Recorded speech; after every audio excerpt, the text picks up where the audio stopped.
Kementerian Sosial memberi perhatian pada kasus pengusiran dan kekerasan yang dialami Elina Wijayanti, seorang warga lansia berusia 80 tahun di Surabaya, Jawa Timur. Polisi juga telah menetapkan 2 tersangka yang membongkar rumah nenek Elina tanpa keputusan pengadilan.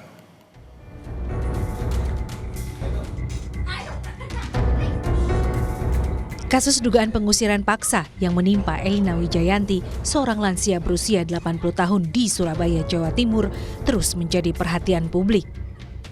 Peristiwa ini akhirnya mendapat respons dari Menteri Sosial Saifullah Yusuf atau Gus Ipul. Nenek Elina diduga diusir secara paksa dari rumah yang telah ia huni sejak 2011. Pengusiran itu disertai pembongkaran bangunan tanpa adanya putusan pengadilan. Peristiwa itu memicu keprihatinan luas, terutama terkait perlindungan terhadap kelompok rentan seperti lansia.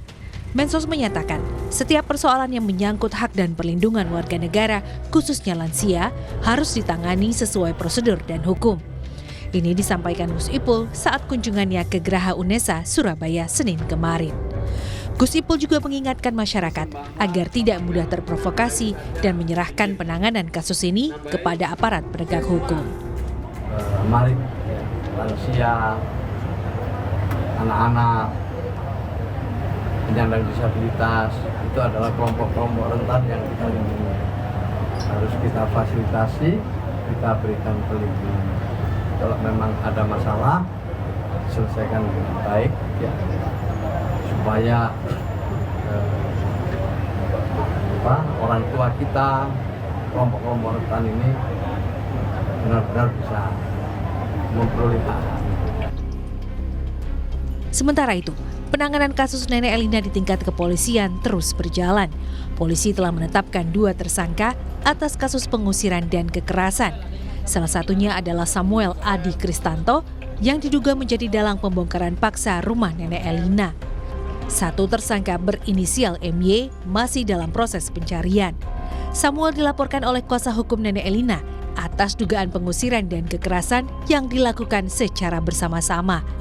Samuel mengklaim sebagai pemilik sah bangunan, sementara nenek Elina menegaskan tidak pernah menjual rumah ataupun tanah yang ditempatinya. Polisi menyita 1 unit mobil pikap yang diduga digunakan untuk mengangkut barang-barang milik korban saat pengusiran terjadi. Tadi pemeriksaan ahli, kemudian kami juga gelar perkara menetapkan tersangka terhadap 2 orang, yaitu SAK dan NY. Dan kami juga sudah melakukan yang tadi penangkapan terhadap tersangka SAK dan saat ini sedang dalam pemeriksaan. Demikian. Untuk MY sendiri dan MY tim kami masih di lapangan untuk melakukan penangkapan terhadap NY. Pengusiran dan pembongkaran rumah nenek Elina terjadi pada 6 Agustus 2025. Usai kehilangan tempat tinggalnya, nenek Elina terpaksa pindah ke indekos miliknya di kawasan Balongsari, Surabaya.